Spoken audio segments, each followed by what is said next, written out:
Yo, what's up YouTube? James back here and welcome back to another episode of VGC 2020 Baek Battles. Today we have the Inteleon team once again. We're debuting Sniper Inteleon once again with Grimmsnarl, Inteleon, Rotom-Cut, Togekiss, Chandelure, and Conkeldurr. If you haven't checked out the previous episodes, highly recommend go checking out. And as always, if you do enjoy these videos, be sure to leave a like down below and leave a comment down below, as it really does help push my video out and it really does help my video and my channel out. So if you could hit that like button, especially if you enjoyed the content, be sure to do so. But speaking of comments, today's comment question of today was a conversation I was having with a friend earlier today, and it was about pancakes. So if you've ever eaten like a stack of pancakes, how do you eat them? Do you eat them one layer at a time, like one pancake at a time, or do you like just cut through the entire stack and like just scoop it up with a fork and just eat that way? Because for me, I was always like, I eat it one layer at a time, one pancake at a time. But let me know what your way or method of eating pancakes is in the comments down below. And I really doubt you don't eat pancakes, or you never at least had pancakes once in your life, or stacks of pancakes once in your life. I think it's because mainly just because I don't really eat stacks of pancakes that much. Usually it was like prepared like one at a time, so like that's probably the main reason why I make the one at a time method. But yeah, anyway, again, as a note, why can I not speak? As a notice, as always, be sure to follow me on Twitch if you haven't already. Twitch.tv/JamesWBaek, link in the description down below. I do live stream VGC pretty much almost every day now, and yeah, we have a great time. We also play some variety games. If you want to know me behind the VGC stuff and interact with me on a more personal level, be sure to check out my Twitch channel, because we have a usually good fun time. The YouTube channel focuses on more educational stuff. The Twitch channel is more like interacting with me and my community. So yeah, be sure to check it out in the description down below. And I noticed that we didn't have music for the last episode. Well, we technically did. I did edit music in, but yeah, we didn't actually have music, and that's because I ended up changing my recording settings. So I forgot to record the audio, or like I usually separate my mic audio from my gameplay audio, and it didn't record my gameplay audio first. So yeah. All right, we got an interesting team here. Mimikyu plus Primarina, Rillaboom, Tyranitar, Dragapult, and Arcanine. Doesn't seem too bad of a position here. I really like the Grimmsnarl and Inteleon, I think. The only problem is that Dragapult Mimikyu is actually a really hard combination for this team, and I mean really hard combination for this team. I don't think you're gonna lead anything super Inteleon weak. I think I'm gonna lead Grimmsnarl plus Chandelure, actually, because I am expecting the Dragapult lead with Mimikyu. I think it's really good against my team, because Dragapult does outspeed the Inteleon. You can go for Shadow Sneak and KO the Inteleon, so I don't think that's the lead I really want to lead into with Inteleon. So I think Chandelure plus Grimmsnarl will catch them off guard. Have the Inteleon in the back that does a lot of damage, and that's what's tricky, because I like Rotom to cover for Primarina, and I think I have to bring Rotom. I do really like the Conkeldurr to deal with Tyranitar more efficiently, but I think it's smarter to cover for the Primarina just in case, because endgame Primarina could be scary as well. Let's see how this is going to go. Of course, as always, if you do want to try out the team, there is a rental code of the team down below in the description, and it will be only available while we're using this team live on the channel. The code will expire when we switch to a brand new team in a couple of episodes. Make sure you grab it while you can. There's also a placement of the team down below if you want to try it out. Again, it's more like a fun team, not really super serious, but hey, if you want to try it out, be sure to try it out. Yep, as anticipated, the Dragapult plus Mimikyu lead against my Grimmsnarl and Chandelure. Okay.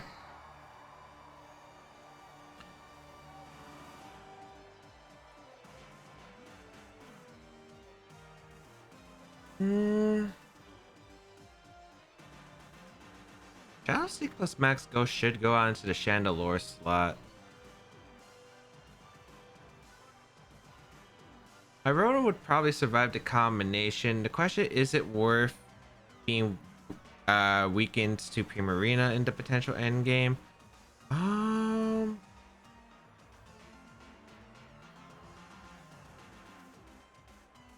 Let's go for the foul play, I think, and I'm actually just gonna draw off a Shadow Ball, I think. I almost ran out of time. I think I didn't prep this right. Oh, Dragon Ball protects actually. Oh, so you could get a Shadow Sneak or Play Rough. That's a smart play too. Let's see, Shadow Ball goes out into Dragon Ball slot. The Mimikyu's slow. Goes for Taunt actually into Grimmsnarl. Oh, expecting the Thunder Wave, which makes sense. Okay. Okay.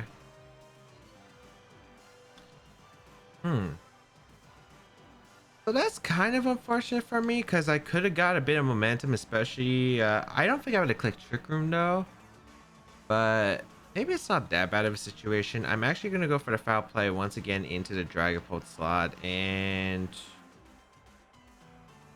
I don't want to go to Rotom-Mow. Yeah, I'm going to go to Rotom-Mow. I do think you should Shadow Sneak here with Max Ghost here because I don't think you want to risk me attacking into that slot with a I just don't think you risk me going for like a Shadow Ball. Here comes a Shadow Sneak actually come out. I know Dynamax actually comes out, which is interesting. Goes for the Phantom Force instead, huh?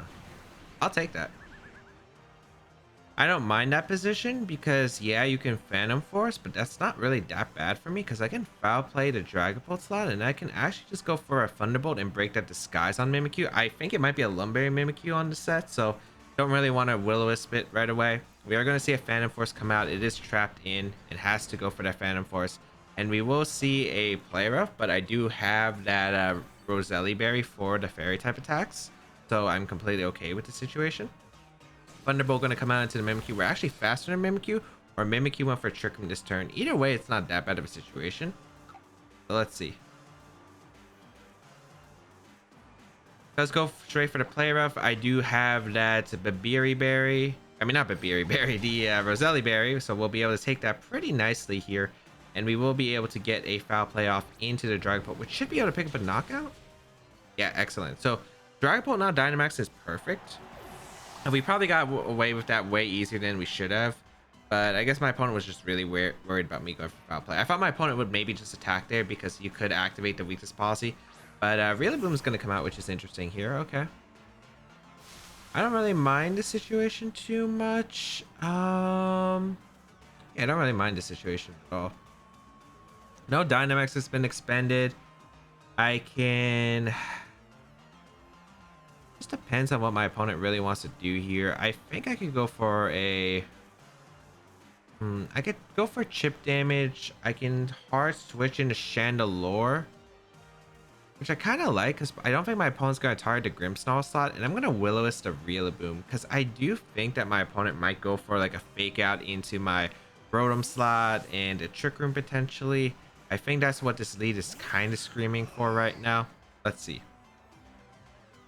Fake out does come out into the Rotom, which will activate my Citrus Berry, so I'm okay with that. Oh wait, I activate my Citrus Berry. And Play Rough it double into Rotom actually. So that knocks out my Rotom, but I think we're in okay shape right now. Yeah, I really like offensive Chandelure right here. For sure. And I can go out into my Grimmsnarl right here. Yeah, Grimmsnarl is actually perfect right now. Because I can go for a Shadow Ball into the Mimikyu to try and pick up a knockout. And there's a few things I could do. I could also go for a Fake Tears Heat Wave, which probably does knock out the Mimikyu, but I don't think I want to risk it. I could also go for the Heat Wave. I could go for Imprison if I want to, but I don't think that makes sense to me. I'm actually going to go for the Fake Tears into Rillaboom to set up for my Inteleon in the back. Because Shadow Sneak might come out, or you might switch here. That's what I pretty much expect. Premier are going to come out, which is fine. And probably Shadow Sneak to get a last-ditch hit off. Yep. Which is completely okay. That does a good amount of damage to Chandelure, but I do get the Fake Tears off into the Primarina, which is very important. Getting that special defense drop will be important onto the Primarina for my endgame setup. Shadow Ball does come out into the Mimikyu, and we'll pick up not a knockout, actually. Huh. Oh, that's bad. That is very bad. Oh boy. Alright, I think you do have to Shadow Sneak the Chandelure though, no matter what, and probably a Moonblast gonna come out into the Grimmsnarl slot. So I'm actually gonna go for the foul play here into the Mimikyu slot, and we'll see how this goes because I'm not exactly too sure right now. I'm gonna go Inteleon on the Shadow Sneak, and probably Moonblast gonna come out. We're actually gonna see Premier Heart Swap, which is actually, I can't tell if that's gonna be better for me. Rillaboom gonna come back in. Shadow Sneak is gonna come out into the Inteleon. I mean, I get to keep my Grimmsnarl alive, but I'm not exactly sure how much that's gonna pay away for me in the long run. But I'll definitely take that situation. It's gonna be close.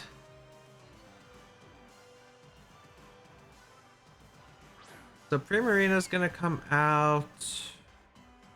Fake Out's gonna come out into one of the slots, I'd imagine, and the Primarina gonna go on the offense. I think I'm gonna go Hard Chandelure here because I think going Hard Chandelure is okay. This could still be really tough. Because Primarina offensively just does so well, especially since I lost my Rotom-Cut early, which is something I was worried about in this matchup. I do think we have an okay position, but it really depends on my opponent clicks Hyper Voice. I think it'd be Moonblast and the Grimmsnarl if anything. Maybe Fake Out plus the thing. Maybe a Dynamax is going to come out. We are actually going to see a Dynamax come out, and this is going to be really important on who that Dynamax comes out from. I'm hoping it's the Primarina, but it could be the Rillaboom. And it is the Primarina. Okay. So that's not like terrible. It's still pretty poor for me, I think, but it's not unbeatable yet. Protect the Inteleon just so I don't lose my Inteleon here. Knockoff going to come out into the Inteleon slot, maybe predicting the Chandelure to switch out, and then Max Star. Oh, Geyser. Okay, so my opponent kind of read this. Sorta. I mean, I was better off with Fake Tears, but it's not that bad of a situation, I think. It's not that bad of a situation. Life Orb? No Life Orb revealed. Okay.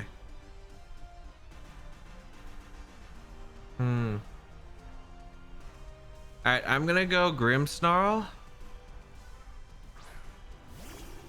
Do I risk the Focus Energy? Because I feel like you might attack the Grimmsnarl. Or do I just go for like Fake Tears into the Rillaboom slot? This is tough. If I go for Airstream Fake Tears, I'm in a good spot if my opponent targets down the Inteleon slot. But if you target down the Grimmsnarl, my Inteleon, I don't think 1v1's the Primarina without flinches. I'm gonna Focus Energy and I'm gonna Fake Out. Yeah, I'm gonna go for crit. Let's see if this works out, because if it works out, it could be amazing for me. We will get the Focus Energy off. Really hoping that my opponent targets the Grimmsnarl. Starfall into this Grimmsnarl. Okay, so my risk does pay off. That was probably the best momentum I can get. It also depends on if this Rillaboom does live Airstream, which is concerning because I don't know if it does. It could have Cobra Berry, which is a pretty common item recently, and it could have the what's it called? Well, if it's Cobra Berry, I go through. I think crit ignores it anyway, so we go for the Max Guard here because it's the last turn, and then we Airstream. Yeah. Okay. The problem is if you have Perish Song. If you have Perish Song in the Primarina, this could get tricky. But I don't know if you do have Perish for the end game, so we'll see. Bring out the Dynamax Inteleon, and let's see if this Dynamax Inteleon can pave the way for us with the critical hits that it can potentially get. So Dynamax Inteleon, Max Guard, so we won't get too KO'd. We're gonna see the Wood Hammer come out. Yep. And the Starfall or Strike actually coming out. Okay, so it's Hyper Voice. So it's Hyper Voice, Water Move, Moonblast. Last move has, well, if it's Perish Song, we're fine because like it can't protect. Okay, what does more? Airstream probably does more because it's a max move. Yeah, max move, super effective. Even if we have Rain Up, I don't think it's gonna help us. Let's see. This is a really important, crucial couple of turns. We need the knockout though on Rillaboom. If we don't get the knockout, we are completely screwed. We do get the knockout on Rillaboom. Remember, it's a guaranteed critical hit because we have Scope Lens and the Focus Energy, which is a +2 crit hit ratio. And the sniper damage does pay off, so Rillaboom does go down here. Hydro Cannon. Oh, that's a 100% loss. Yeah, that's a 100% loss. Okay, awesome. Because now I can go for the Airstream, get a guaranteed crit on Primarina, and I'm pretty sure that Snipe Shot should be able to finish it off afterward. Yeah, not a KO on Primarina, but critical hits. Inteleon. Agent Inteleon just hitting everything through the marks. Rain stops, but Snipe Shot will guarantee the crit. Well, any move will guarantee the crit, but Snipe Shot's 100% accurate, and I'm pretty sure crit Snipe Shot should be able to finish off the Primarina. So hey, we finally get something to do with the Inteleon and get the Focus Energy playoff, and it makes sense. You might be wondering, hey, why did the opponent target the Grimmsnarl when Inteleon was the offensive threat?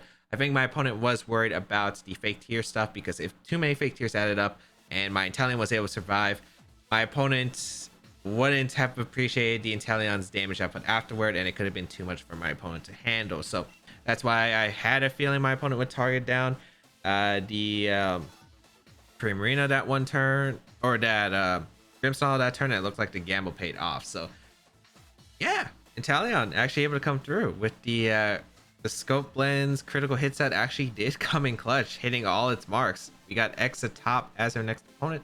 Let's see if we can do the same thing again. We got an interesting team. We got the Togekiss, the Grimmsnarl, the Dusclops, Milotic, Togedemaru, and Tyranitar. This definitely looks harder for sure. It definitely looks hard.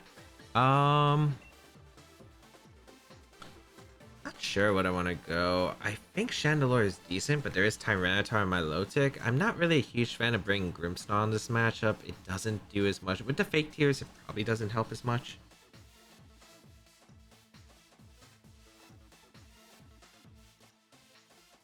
Yeah, I'm trying to lean. I want Conkeldurr because I want to threaten the Togedemaru, the Milotic, and the Tyranitar. I just gotta deal with the Togekiss behind everything else. So that is going to be the game plan. I think Inteleon, maybe Inteleon plus Chandelure wouldn't be bad because I could Airstream into Heat Wave for a knockout. I don't think that would be that bad, yeah. Let's try it out. I don't like Togekiss that much in this matchup. It does hit the Grimmsnarl, but otherwise it really doesn't hurt much on my opponent's side without crits. And I don't think I need them. It's actually funny that I have both critting items in the game on the same team. That's kind of ridiculous, but yeah, let's see how this goes. Of course, this is more of a hyper offensive team with the fake tiers combination and getting critical hits, allowing it to just pile through on opposing teams. So let's see how this is going to go for the first match here. We're going to see the Grimmsnarl Togedemaru lead. Okay. Against my my Inteleon Chandelure. So this isn't exactly optimal, but it's not that bad of a lead matchup. I can go for Heat Wave. I think it just depends. I don't know what the sets are. I'm actually going to switch out Inteleon into the Rotom because I really don't want to take a Nuzzle from Togedemaru potentially. I really want to go for Heat Wave. The only problem is a if it's Sucker Punch on Grimmsnarl, but I think I have to risk it here. I really want to get rid of the Togedemaru as fast as I can because Rotom-Mow can sweep this team with the proper support. So I think getting rid of Togedemaru is optimal here, and my opponent might be worried about Inteleon doing a lot of damage right away, so might try to get rid of it and or at least paralyze it with Nuzzle. Light Screen going to come out, which is fine. That's not an attack that affects me too much, and we're going to see the Zing Zap actually going to come out straight into Chandelure, I'm guessing. No, it's actually into the Inteleon, which is the best case scenario because I'm able to get a Heat Wave off into the Togedemaru to break up Focus Sash here, which is amazing. I get a burn with Heat Wave, which is a little bit of a bonus on top right there, as we're able to weaken that Togedemaru even more, and that's actually a really good spot for us. Yeah, that's a really good spot for us. I really like that situation there. And now I can go for pretty much a free Will-O-Wisp into the Grimmsnarl slot, and really I just don't see a reason not to click Heat Wave again. Tyranitar would be a switch if you switch out to Togedemaru, which I'm okay with. If you let Togedemaru go down, I'm completely okay with that situation too. Yeah, feeling pretty good about this situation. Of course, light screen is up, which is unfortunate for me because I did bring 3 special attackers. Yet I am looking towards my con counter for the win in the end game. We're gonna see Zingzap gonna come out into the Chandelure to break a focus sash, which is completely acceptable. Heat Wave does come out and we don't flinch, which is amazing. 30% chance to flinch, not gonna happen. We are gonna be able to get a Heat Wave off, knock out the Togedemaru, chip away to Grimmsnarl, and we go for the Willis, but we miss. Okay, so a little bit extra there. Spear Break though, not the foul play into the Rotom. Does lower my special attack, but that's not too bad here. I'm guessing the last Pokemon's Togekiss then. Yeah, last Pokemon should be Togekiss. If it's Togekiss, I gotta be a little bit cautious. Oh, my Milotic's gonna come out though, which is an interesting switch against a Rotom-Cut, but okay. I'm actually gonna hard switch my Rotom because I wanted to do more damage later, and I do want to go back in Inteleon. And I will fire off another Heat Wave because I really don't need Chandelure too much in this matchup. I don't even really need Inteleon. I really don't. I think Conkeldurr is going to win this endgame. I just got to figure out how to get it to that position. I don't know if Togekiss is in the back though. I think it should be Togekiss, but it could be Tyranitar too. So we're in an okay spot. We will switch out the Rotom because we do need Rotom Preserves to deal with this Milotic. We will bring out the Inteleon here as Milotic protects. Okay, maybe interfering a Leaf Storm or something, which makes sense. But you have Light Screen. Thunder Wave going to come out into Chandelure. Okay, paralyzing. Not that big of a deal. Heat Wave does come out once again. Okay, we do hit the Grimmsnarl. If we can get rid of Grimmsnarl, we don't have to worry about like Thunder Waves. We also don't have to worry about Spirit Break into our Conkeldurr. Well, the Chandelure likes burning. My Rotom doesn't, but we'll definitely take that. Okay, awesome.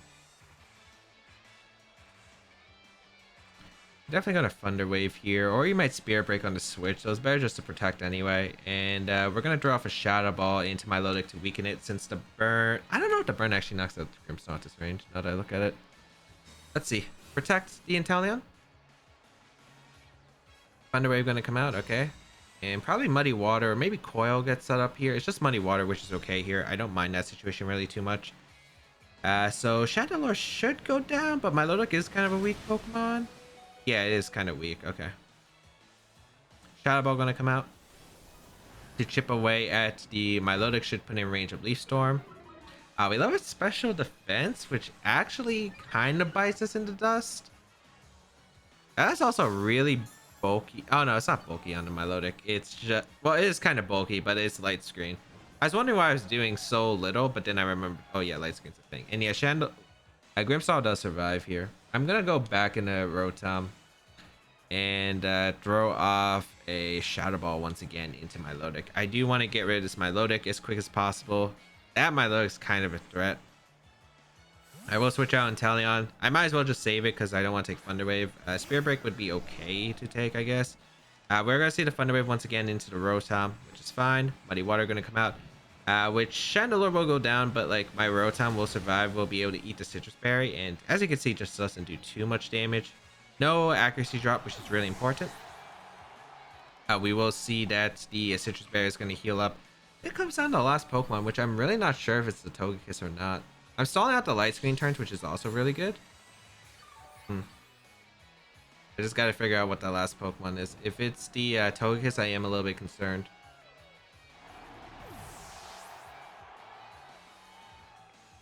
Alright, we bring out the Inteleon. How many times of light screen does my opponent have left? Is also another big question. Is Togekiss in the back? Okay.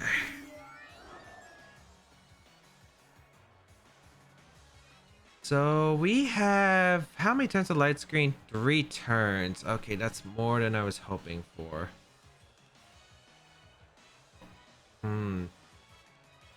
So I think my opponent's game plan is pretty obviously to Dynamax the the Togekiss in this endgame.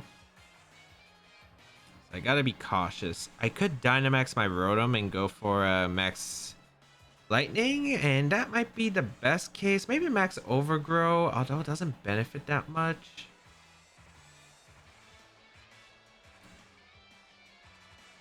I'm actually going to protect an Airstream, actually. The reason I'm going to make this play is to match the speed game, because my opponent, I think, has to Airstream the Rotom slot. Because if you Airstream Inteleon, that's actually fine, but like Rotom's the Pokemon that's going to be threatening the most damage. I'm not sure if Thunderbolt into the Airstream will knock out the Milotic even at -1 special defense because of the light screen.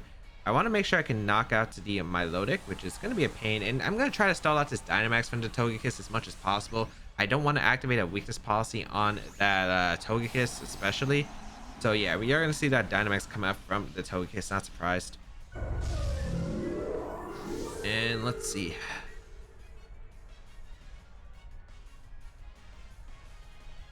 So protect the Rotom.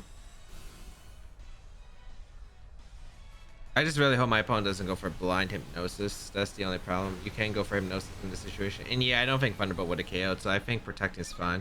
As long as there's no hypnosis hit right here. Recover would also be kind of bad. Airstream does come out into, yep, it was my Rotom. Gonna do little amounts. We're stalling out that Dynamax bit by bit, which is important. And let's see what this Milotic does. Just goes for Muddy Water, which is perfectly acceptable. An accuracy drop would be pretty annoying in the late game because I feel like it's going to be Inteleon versus Togekiss. Okay, cool. And since most Milotics don't run Protect, I'm just going to double it up with T-Bolt and Airstream again. Yeah. So we will Airstream and attack here.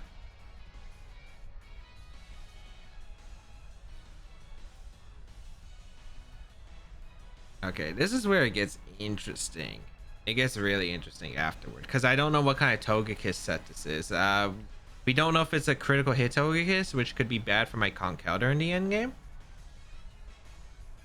Oh, it has Protect. Oh, that's not good.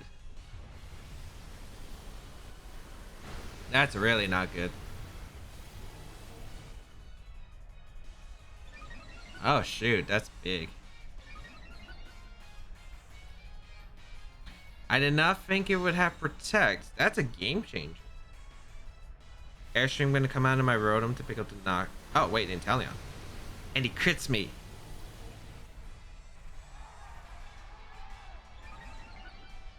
That's really bad. If he didn't crit me, I was in an okay spot regardless, but it's because I would have lived, got the Airstream off again and into another T-Bolt into the Milotic, but that crit just makes it so much more difficult. But I think I lose the game now. So we'll bring out the Kong. Yeah, I think this is game over.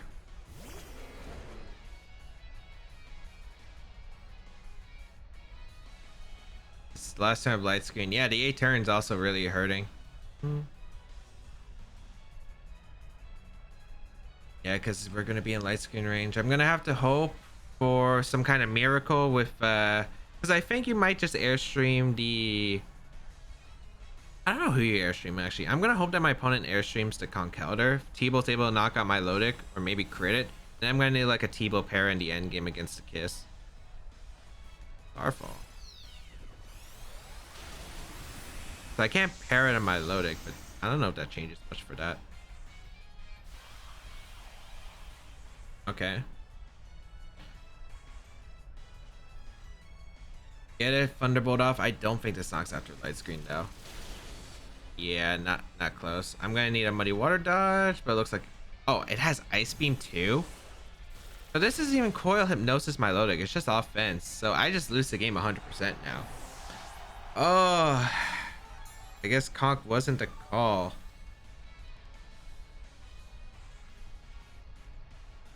My screen wears off, but that really doesn't change much because you can just fire off a Dazzling Gleam and an Ice Beam and that would knock on my Conkeldurr 100%. So maybe there's a choke somehow in the end game where Kiss goes for Air Slash, misses, Milo goes for Muddy Water, dodge, and then I get a Thunder Punch off. Like that's the only right here.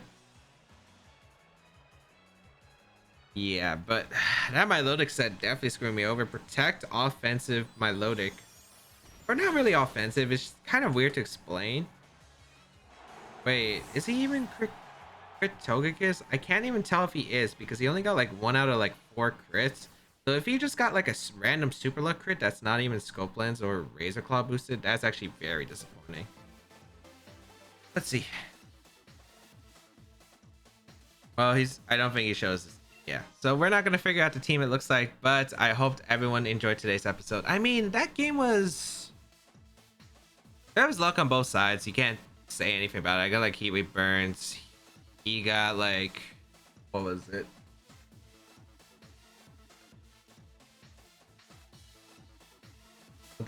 Oh yeah, he dodged the Willis, but then I got the Heat Wave Burn. I got a Heat Wave Burn on Togedemaru, which was nice. I don't think it was like super game changing though. I mean, it allowed me, I guess, to live on another Muddy Water, but I think it could have been fine regardless. It allowed me to stall out some green turns though. But the crit did really change a lot of the dynamic though in the game. Having Protect on my loader too sucked for me. I gotta figure out, was there anything that I could really there? I guess I would have not had to bring Conkeldurr. I would have had to bring, what would I have had to bring? Yeah, I can tell my rating drops. But what would I really bring though? I guess Togekiss, but I feel like Togekiss wasn't optimal. So maybe the goal was to keep the Rotom healthier. Maybe I could have Dynamaxed the Rotom, but again, I don't think Dynamaxing the Rotom helps because I just take too much damage from like multiple airstreams and then my opponent just outspeeds me afterwards. So not exactly sure. Maybe I could have brought the Grimmsnarl for support. Just so I could like hit that Togekiss with like a fake tears or scary face to help control the speed. But not exactly sure. Hope everyone enjoyed today's episode of VGC 2020 Back Battles. So at least we got the crit Inteleon off. And yeah, that's something I really doubted we were actually going to get on the series. But hey, we ended up getting it. So if you did enjoy it, please leave a like down below. Show support. You can check out the rest of my stuff down below in the description, such as my social medias, the size series of my channel, and more. Be sure to leave a like on this video if you want to help out support the channel. Leave a comment down below and share this video with friends.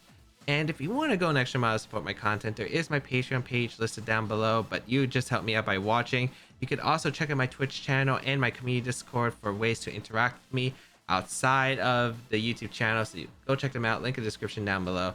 But yeah, I think that's going to be pretty much it. Have a great day, people. And until we battle again, I'll catch y'all later.